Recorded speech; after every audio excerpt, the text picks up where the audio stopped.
Le fils du roi, Abdisharta, cherche à étendre son emprise sur ses royaumes voisins. Les villes, du coup, tombent les unes après les autres. Les révoltes se multiplient au Proche-Orient. L'Égypte perd les royaumes syriens de Kadesh, Ougarit et de Loumourou. Grâce à pas mal d'alliés, le roi d'Amourou constitue une flotte qui attaque les positions égyptiennes par la mer. Il parvient à s'emparer de presque tout le Levant. Il prend Simira et Byblos et il va s'allier aux Hittites. Le pharaon se détourne de la politique étrangère alors que le royaume de Mitanni devient de plus en plus puissant. Il conquiert le Levant, le Liban et la Syrie, entraînant évidemment un affaiblissement catastrophique de l'emprise égyptienne au Proche-Orient. L'Égypte n'a plus les moyens financiers et humains pour intervenir au Levant. Alors pour rien arranger, le pays en plus est frappé par une vague de peste en 1338 avant notre ère toujours, qui emporte une grande partie de la population, dont Tihi, Néfertiti et 3 des filles d'Akhénaton. Le pharaon ne parvient pas à concevoir un héritier. Il a beau épouser plusieurs de ses propres filles, ces jeunes femmes n'engendrent à leur tour que des filles. La lignée royale est encore plus affaiblie par tous ces mariages consanguins. En plus, après avoir épousé une de ses sœurs, à moins qu'il s'agisse d'une cousine germaine, on ne sait pas trop, Akhénaton engendre enfin un garçon, le futur Toutankhamon. Lorsque le roi meurt vers 1336 avant notre ère, le culte d'Aton, je pourrais dire Aton, est complètement oublié et Akhénaton est détruite. La haute administration et l'armée reprennent l'État en main. Le pouvoir retourne à Memphis et Thèbes retrouve son pouvoir politique et religieux. Mais au Proche-Orient, l'empire hittite se construit et en Égypte, une guerre des clans débute entre les 2 grands hommes du royaume, le chancelier Haï et le champion du Sud, et le général Horemheb, celui du Nord. La fin de la XVIIIe dynastie se termine donc par une crise profonde, sans précédent, depuis plusieurs siècles. Après quelques mois de troubles, c'est l'ancien vizir d'Akhénaton, Haï, qui monte sur le trône en 1327 avant notre ère. Déjà très âgé, il ne règne que 4 ans, laissant le trône au général Horemheb. Il efface toute trace du règne précédent et manifeste en fait la volonté d'inscrire son règne dans la durée. Il remet de l'ordre dans la gestion du royaume complètement désorganisée durant la réforme amarnienne et repousse les attaques hittites qui menacent le pays. Il n'a pas d'enfant, il choisit donc comme successeur son fidèle bras droit et vizir également le général Par-Ramsou, qui a déjà un fils, Séti, et un petit-fils que vous connaissez, le futur Ramsès II. Par-Ramsou est donc considéré comme le fondateur de la dynastie Ramside. La mise en scène des rois et des princes royaux est destinée alors à rassurer les élites politiques en montrant la postérité de la lignée royale, écartant tout risque de crise. La stabilité de la monarchie repose alors sur une succession directe de père en fils. Avec l'avènement d'Horemheb, la caste militaire reprend le contrôle du royaume. L'Égypte renoue avec sa prospérité perdue, les succès militaires des Égyptiens en Asie et en Syrie se multiplient de nouveau, permettant la construction d'un appareil militaire d'une ampleur inédite. Cette période est caractérisée par la place centrale des militaires dans l'appareil de l'État et comme soutien politique de la monarchie au sein des villes et des villages. Le culte de la famille royale est rendu par les soldats, manifesté par l'élévation d'une multitude de colosses du monarque et de stèles. L'iconographie royale favorise l'image du roi combattant. On assiste également à l'introduction de la langue parlée dans les inscriptions officielles. Ainsi, les décrets royaux sont compris par une classe de notables plus modestes qui savent lire et écrire les hiéroglyphes, mais qui ne peuvent pas comprendre la grammaire et le vocabulaire de la langue classique comprise par les hauts dignitaires. La langue parlée, c'est la langue vernaculaire. C'est un bon moyen pour le monarque d'obtenir des soutiens parmi les officiers et les administrateurs de second rang. En gros, on augmente la surface de potentiel, si vous voulez. Les scribes royaux établissent alors une littérature classique et rédigent un fonds commun de textes littéraires, de sagesse, de traités et de contes, enseignés alors dans les écoles de scribes. La couronne trouve des soutiens au sein du village des artisans royaux de Der el-Médineh et parmi les travailleurs et laboureurs indépendants. Le roi choisit d'intégrer des soldats d'origine levantine et syrienne au sein même de l'armée royale. Ces mercenaires, qui lui doivent tout finalement, lui garantissent une fidélité sans faille. Ils se trouveront pourtant dans les rangs des peuples de la mer. La nouvelle famille royale est issue donc de l'armée. C'est donc pas étonnant que le principal soutien politique des nouveaux rois soit celui des militaires. Les souverains affirment leur pouvoir par ces fameux succès militaires et politiques en Asie et en Nubie.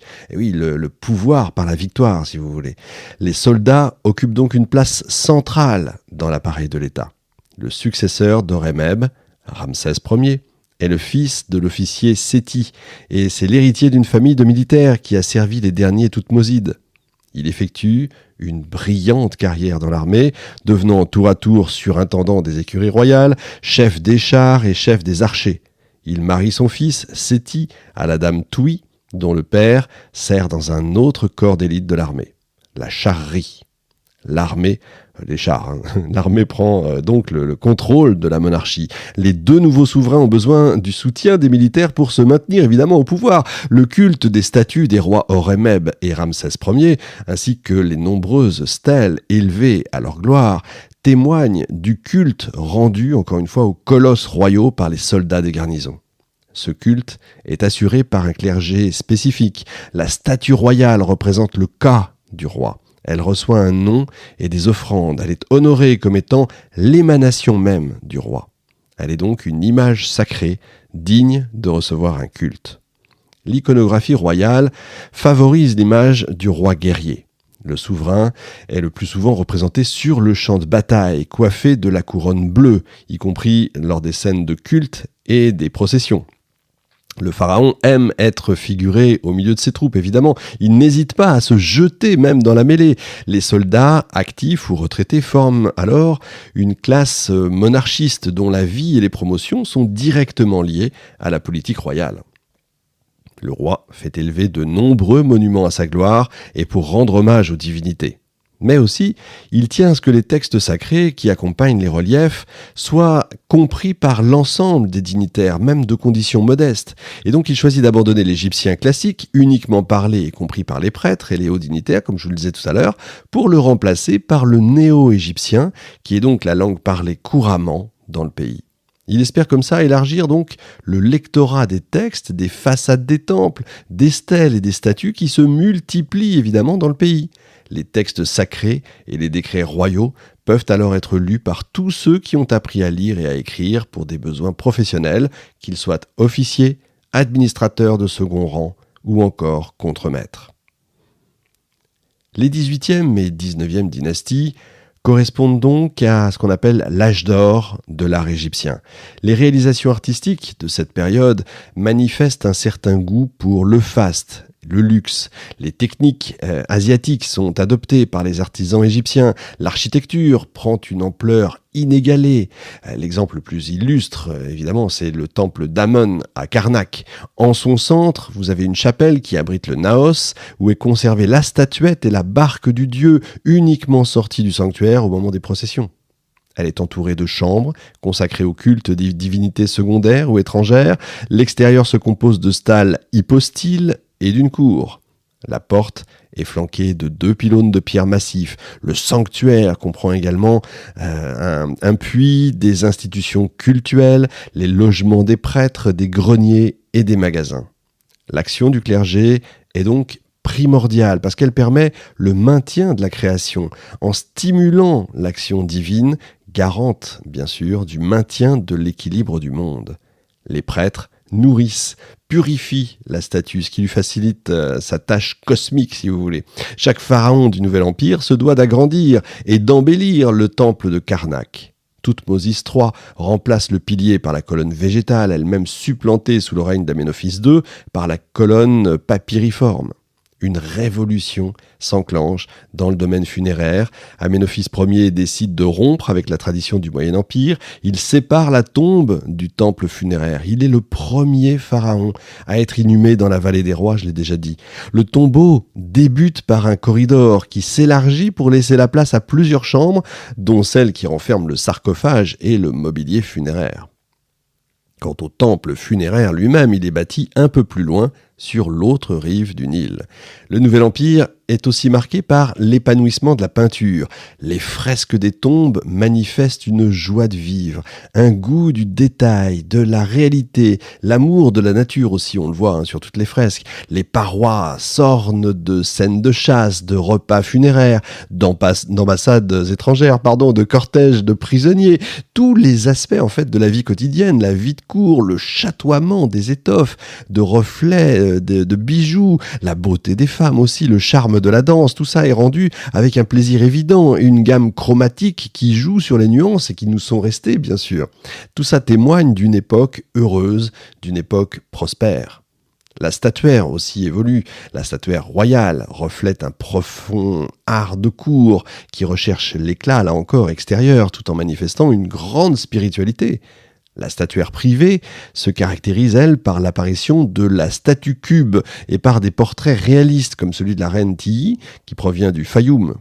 Les statues sont plus ou moins colossales, selon le monument, évidemment. Elles peuvent être érigées devant des sanctuaires, adossées à des piliers, dressées en entrecolonnement ou bien en piliers osiriaques.